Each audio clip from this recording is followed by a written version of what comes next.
Well, good evening, friends. I'm Betty Glassby, a longtime member of St. Thomas, and I am so glad to have Gary and Pat Head here with me tonight.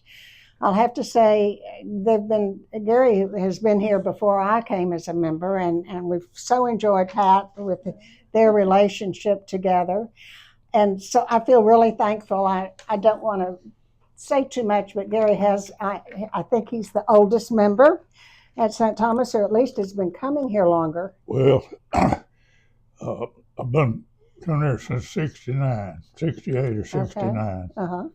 And I, I don't know, Clarissa Smith may have been coming at that time, but she was raised in the church. Yes. But I've been there a long time.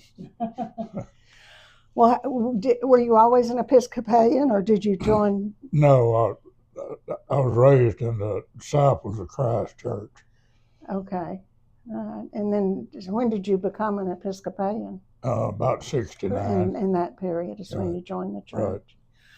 Right. And Pat, when did you become a member and join St. Thomas? It was probably in about 12, but I started coming when Gary and I started going together. Right. So we met in '08, and I would come when I could, but I worked at that time, so I couldn't come every Sunday, but I started coming when I met him. Well, it's been a blessing since then. Thank you. Could you share the reason for your being an Episcopalian? Gary, do you want to go first? Well, I became interested in the church, I guess, in the mid-'60s, and I started reading about it, and I came and I was just very comfortable, and I felt like it made a lot of sense to me, what I read in the Gospels about the church, and I felt like the church was doing what the church was supposed to do. Mm-hmm. And so, Pat? Well, that's the reason I said it took me a while to join. Okay, I think that's fine. Gary and I went together for about a year before we got married, and then I would come pretty regular.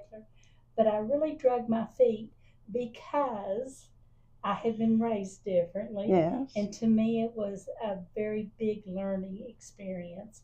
I knew nothing about it at all. And I kept saying, well, I just don't understand why we do this same thing over and over and over. So then I come to love it. Uh-huh. And then Father Hill come to me and we talked. And I decided I was going to go ahead and take the plunge and join. Okay, and what year was that? I think it was 2012. How wonderful. And there was like 4 of us joined the church at one time. That were confirmed and such. Oh, that's great. Yeah. Do either one of you have a special church service or event that you would like to share with us that you really enjoy, or both? Service and event? Well, I don't know. Of course, Easter is always special, and the whole week of Easter is very special. It's really what the church is all about,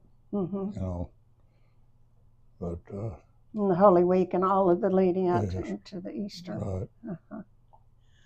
I was also going to say that because I actually first came to St. Thomas for the Seder dinner. Yes. And that was my first time to ever be in an Episcopal church. And like I said, I didn't understand it.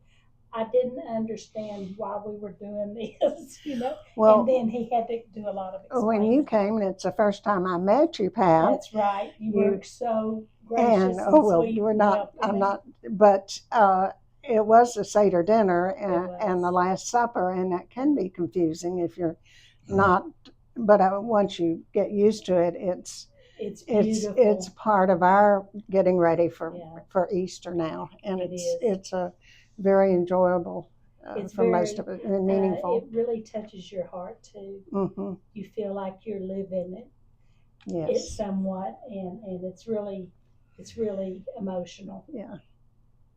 Thank you for sharing that. The other thing I'd like to ask both of you, you've been here longer, Gary. What are the changes you've seen in St. Thomas over the years? I've seen a lot of changes. Of course you have. Of course you Of have. course, the big change was when we went from the 28 prayer book to the new what we have now, Mm-hmm.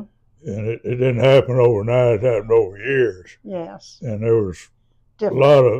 there was quite a bit of some people didn't want to change, and because it wasn't what they grew up with, you know, that's Certainly. what they say. Well, I didn't grow up with this, and even the hymnal changed. You know, they redid the hymnal also. I don't know how many years it took, but it was, I want to say it's 3 or 4 years. Mm-hmm. It was. At It was least. a difficult time for our It church. was a difficult time in the church, and there was other things going on at that time. You know, women were coming into the ministry, and of course, there was some opposition to that. Not a whole lot, but there was some, and uh, it was just a time of changes. Mm-hmm. I believe that was in the late 70s, early 80s. Mm-hmm. I don't remember exactly what year it was. Feels about right. Yeah. What have you seen, Pat? Well, since I'm a newbie, That's all right. I'm Not just really, going to tell but you you're the good. biggest change was our Father Julian. He brought life to this church like I have never seen. Amen. And when he walked in the door, we could just tell this was a new beginning for us. And he has blessed this church and our people, and we're growing and accomplishing things. It's been wonderful. It's a nice. It's a good family feeling. It's a beautiful family, yes. Yes. The closeness of the people. We are all very close in our church. We love each other, and we truly are there for each other, and I love that. And one of the things as we've even grown, I think that we've kept that alive and Yes. kept it together, and that's so important because it is a really You're right. good feeling. Well, I have enjoyed so much Well, visiting with you you. all, and I thank you Glad we could get greatly together. to do it. Well, we're happy to do it. All right. Thank Good you, evening, Betty. and thank you.